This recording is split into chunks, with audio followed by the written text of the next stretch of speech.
Assalamualaikum warahmatullahi wabarakatuh. Perkenalkan, kami dari kelompok 2 akan membahas materi tentang konsep dasar penelitian. Kami beranggotakan 5 orang, saya sendiri Zainul Arif, NIM 2019 017057, dan rekan saya Dimas Priambodo, NIM 2017 017044. Delsiana Imul, NIM 2019 017041. Angelina Elda, NIM 2019 017055, dan Maria Hermina Vivinwangi, NIM 2019 017063. Oke teman-teman, kita akan membahas materi tentang konsep dasar penelitian. Kebenaran. Kebenaran atau kekaguman manusia akan alam secara besar atau makrokosmos maupun kecil atau mikrokosmos yang menimbulkan rasa ingin tahu yang akan menghasilkan pengetahuan atau knowledge dan ilmu atau sains bila apa yang dipertanyakan mendapatkan penjelasan. Di dalam konsep dasar penelitian ada dua pendekatan, yaitu pendekatan non-ilmiah dan pendekatan ilmiah. Lalu apa sih yang dimaksud dengan kedua pendekatan itu? Maka materi selanjutnya akan dibahas oleh teman saya. Baik, yang berikut adalah bagian B, yaitu pengertian penelitian. Suatu penyelidikan terorganisasi atau secara hati-hati dan kritis dalam mencari fakta. Penelitian adalah terjemahan dari bahasa Inggris, yaitu research. Re yang berarti kembali dan to research yang berarti mencari. Dengan demikian, research atau penelitian adalah mencari kembali suatu pengetahuan. Yang berikut adalah bagian C, yaitu sikap dan cara berpikir peneliti. Seorang peneliti harus memiliki sikap yang khas dan kuat untuk menguasai prosedur serta prinsip-prinsip dalam penelitian. Sikap-sikap yang harus dikembangkan seorang peneliti adalah sebagai berikut, yaitu terdiri dari 3 bagian. Yang pertama, secara objektif.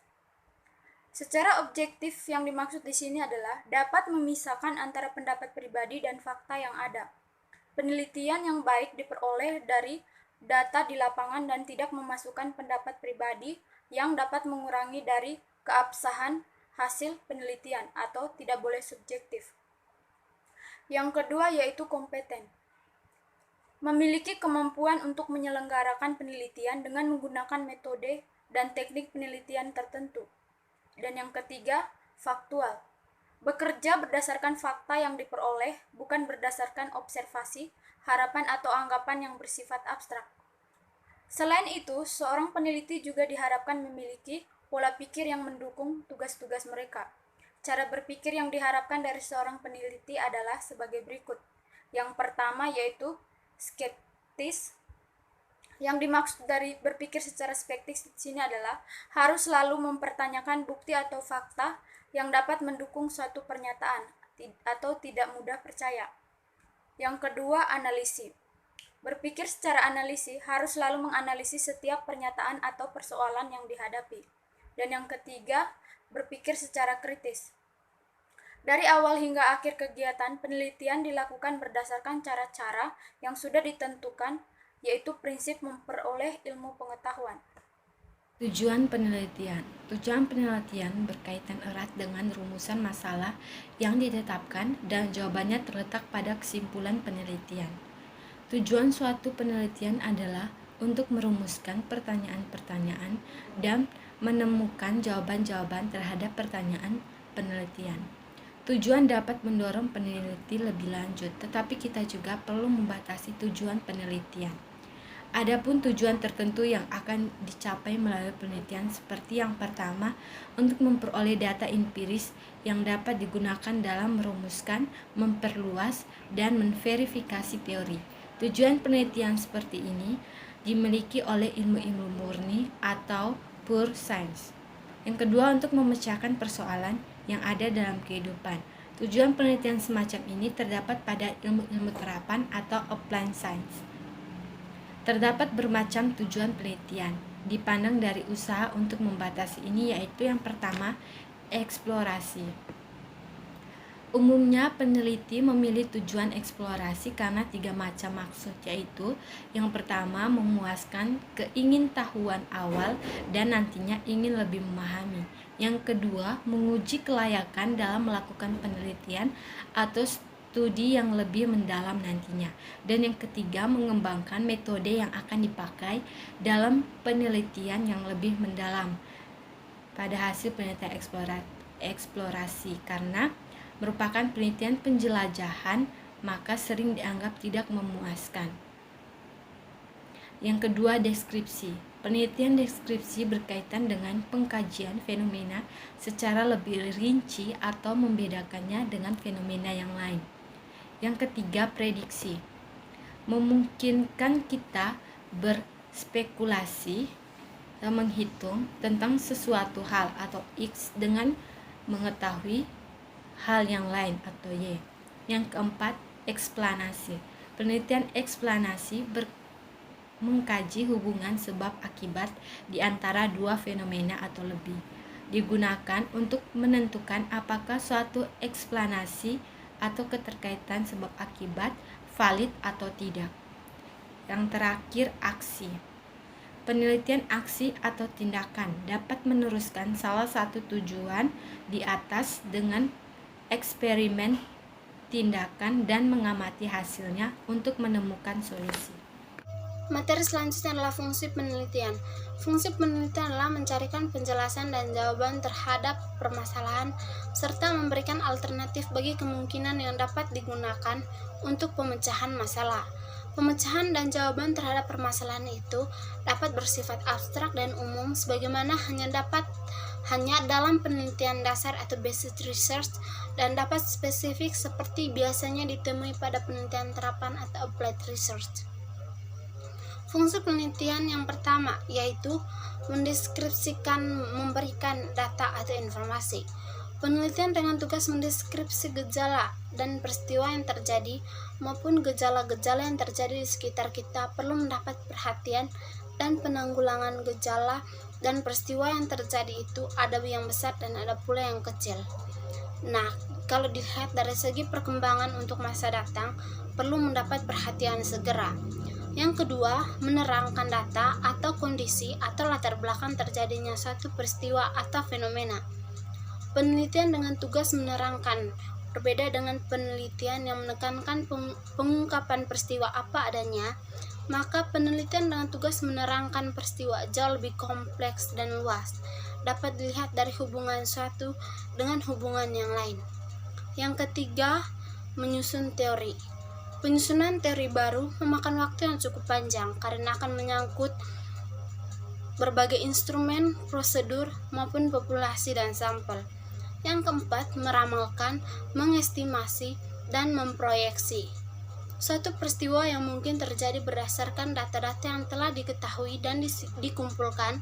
Informasi yang didapat akan sangat berarti dalam memperkirakan kemungkinan yang akan terjadi untuk melalui masa berikutnya.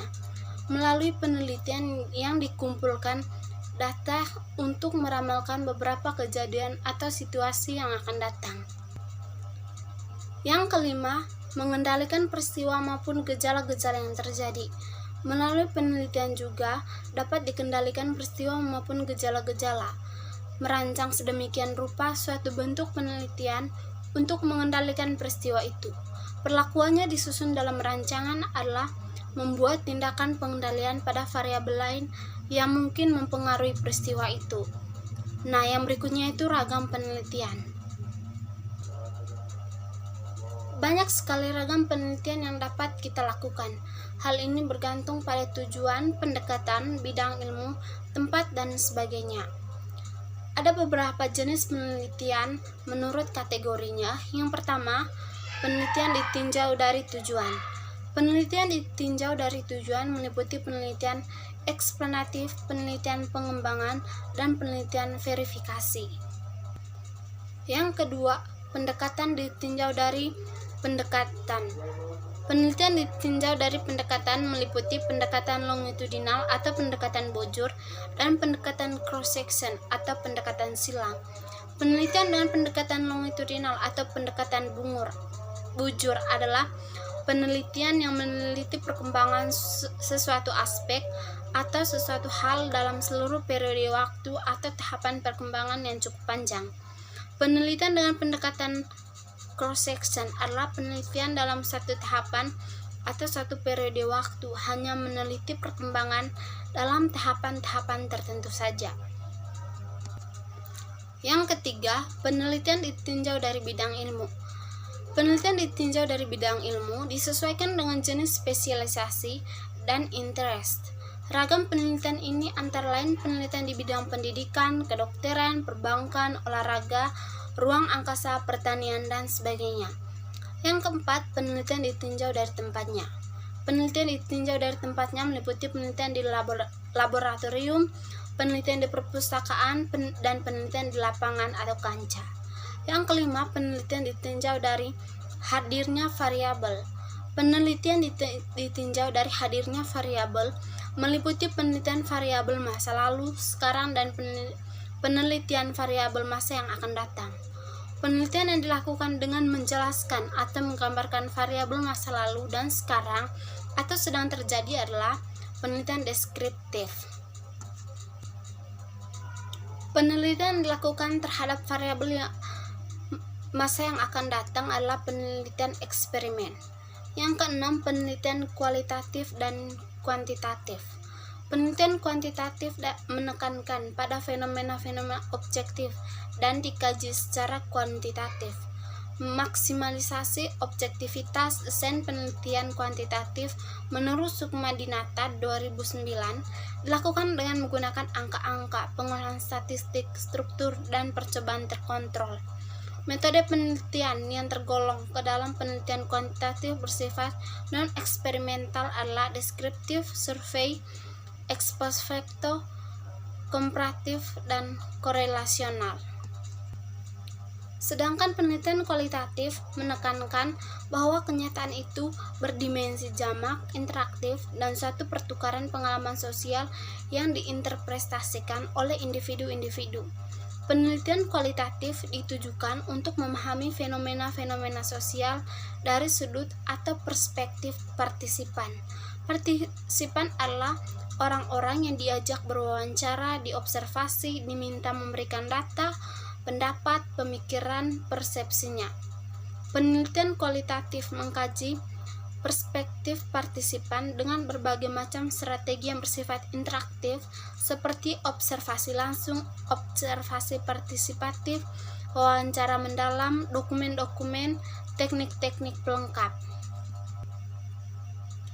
Jadi, perbedaan antara penelitian kualitatif dan kuantitatif yaitu penelitian kuantitatif terdapat kesenjangan jarak antara peneliti dengan objek yang diteliti, sementara penelitian kualitatif menyatu dengan situasi dan fenomena yang diteliti. Selanjutnya, etika penelitian. Definisi dari etika sendiri adalah norma atau standar perilaku yang memandu pilihan moral mengenai perilaku kita dan hubungan kita dengan orang lain. Nah, dapat disimpulkan bahwa etika penelitian adalah suatu ukuran dari tingkah laku dan perbuatan yang harus dijunjung tinggi oleh seorang peneliti dalam melakukan suatu penelitian. Disesuaikan dengan norma atau adat istiadat masyarakat di tempat penelitian, agar penelitian berjalan dengan lancar dan dapat memperoleh data-data penelitian. Selanjutnya di sini ada kode dan kebijakan etika penelitian. Yang pertama ada kejujuran. Upaya untuk jujur dalam semua komunikasi ilmiah, jujur saat pengumpulan data, pustaka, metode, prosedur penelitian, hingga publikasi hasil. Jangan melakukan plagiat, memalsukan, bahkan memanipulasi. Lalu yang kedua ada objektivitas. Proses meminimalkan kesalahan dalam rancangan percobaan, perlakuan terhadap responden, analisis hingga interpretasi data. Dan yang ketiga ada integritas. Menepati perjanjian atau kontrak penelitian, menjalankan penelitian dengan baik, dan menjaga konsistensi dalam pikiran dan perbuatan. Yang keempat, ketelitian. Menghindari kesalahan pada saat pengumpulan dan pengolahan data. Yang kelima, keterbukaan. Terbuka terhadap kritik, saran, dan ide baru. Sekian presentasi dari kelompok kami, kurang dan lebihnya kami mohon maaf. Wassalamualaikum warahmatullahi wabarakatuh. Salam dan bahagia.